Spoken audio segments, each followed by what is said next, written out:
Assalamu alaikum. So in this video we will discuss Faraday's law of electromagnetic induction. Firstly हम देखते हैं कि electromagnetic induction का मतलब क्या है। इलेक्ट्रोमैग्नेटिक इंडक्शन यानी कि इलेक्ट्रिसिटी का प्रोड्यूस होना बाय मैग्नेट, इसको हम कहते हैं इलेक्ट्रोमैग्नेटिक इंडक्शन। अब हम देखते हैं किस तरीके से इलेक्ट्रिसिटी प्रोड्यूस हो रही है। तो हम क्या करते हैं, जब हम किसी कंडक्टर के पास मैग्नेट को लेकर जाते हैं, और हम सब जानते हैं कि मैग्नेट के अराउंड मैग्नेटिक फील्ड होती है, तो जब हम उसको इंटर करवाते हैं, लीव करवाते हैं कॉइल के पास, तो क्या होता है कि उसके अंदर चेंज आता है उसकी स्ट्रेंथ में।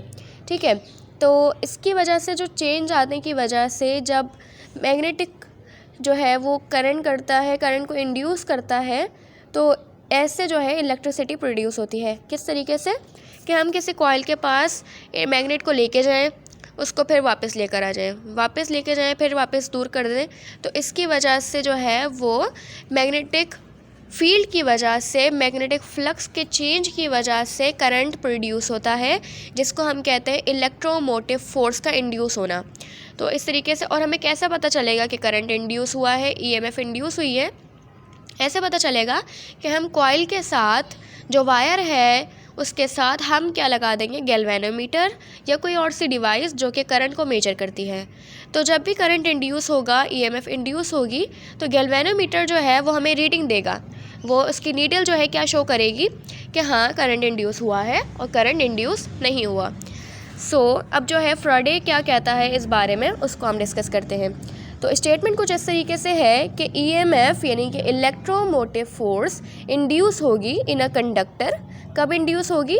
जब वो एक्सपीरियंस करेगी मैग्नेटिक फ्लक्स के अंदर कोई चेंज, यानी कि जब भी मैग्नेट के इधर उधर होने से जब चेंज आएगा उसकी स्ट्रेंथ में, तो ईएमएफ इंड्यूस होगी। ये कहता है फ्राडे, ये एक साइंटिस्ट था। ठीक है, ये तो आपको पता ही होगा।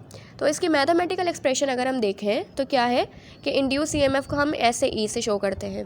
क्या रिलेशन बताता है कि इलेक्ट्रोमोटिव फोर्स डायरेक्टली प्रोपोर्शनल है चेंज इन मैग्नेटिक फ्लक्स के। जितना ज़्यादा मैग्नेटिक फ्लक्स के अंदर चेंज आएगा, जितना ज़्यादा उसकी मूविंग होगी, जितनी ज़्यादा उसकी मोशन होगी, उतना ही ज़्यादा ईएमएफ इंड्यूस होगा, but with respect to time, यानी कि टाइम भी लगेगा, टाइम के साथ साथ। जब हम प्रोपोर्शनलिटी का साइन हटाएंगे, रिमूव करेंगे, तो हमारे पास एक कांस्टेंट आएगा जिसको हम डिनोट करेंगे कैपिटल एन के साथ। अब आप ये सोच रहे होंगे कि कैपिटल एन के साथ नेगेटिव साइन क्यों आई है, तो नेगेटिव साइन को हम डिस्कस करेंगे नेक्स्ट वीडियो में।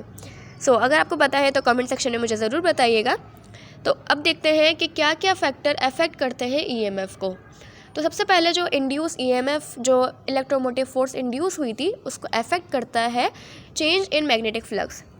जितना ज़्यादा मैग्नेटिक फ्लक्स के अंदर चेंज आएगा, उतनी ही ज़्यादा ईएमएफ इंड्यूस होगी। दूसरे नंबर पे, जितने ज़्यादा कॉइल में टर्न्स होंगे, जितने ज़्यादा वायर टर्न हुआ होगा, उतने ही ज़्यादा ईएमएफ इंड्यूस होगी। थर्ड नंबर पे, एरिया ऑफ द कॉइल, यानी कि जितना ज़्यादा क्रॉस सेक्शनल एरिया होगा, उतनी ही ज़्यादा ईएमएफ इंड्यूस होगी। फोर्थ नंबर पे जो है वो है angle between magnetic field and coil, यानी कि मैग्नेटिक फील्ड और कॉइल के अंदर का एंगल जब 90 डिग्री पे होगा, यानी कि जब मैग्नेटिक फील्ड परपेंडिकुलर होगी कॉइल के साथ, तो ईएमएफ इंड्यूस जो हुआ होगा वो मैक्सिमम होगा, ज़्यादा होगा।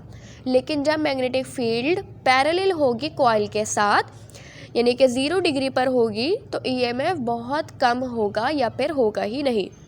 फिफ्थ नंबर पे जो है एक्सटर्नल फैक्टर्स हैं, यानी कि टेम्परेचर, मेटल की प्रॉपर्टी, प्रेशर और बाकी के other environmental condition induce EMF को इन्फ्लुएंस करते हैं। तो बुक के अंदर जो है वो 2 एमसीक्यू भी पूछे गए हैं। सबसे पहला पूछा गया है कि इलेक्ट्रिसिटी जो प्रोड्यूस हो रही है मैग्नेट के ज़रिए, उसमें क्या चीज़ शामिल है। तो इसको हम पीछे पढ़ चुके हैं, या आपने मुझे जो है कमेंट सेक्शन में बताना है कि ए, बी और सी में से कौन सा है। दूसरा जो एमसीक्यू पूछा गया है वो है magnitude of induce EMF increase होगा किसके साथ, यानी कि क्या चीज़ इंक्रीज़ होगी जो इंड्यूस ईएमएफ भी इंक्रीज़ होगा या डिक्रीज़ होगा। इसका जवाब भी आपको कमेंट सेक्शन में देना है, हम पढ़ चुके हैं। तो आई होप कि आपको समझ आई होगी, पसंद आएगी। लाइक, कमेंट, शेयर मस्ट करना, और if you find any difficulty in any subject और any topic, you can ask me in comment section, I will respond you.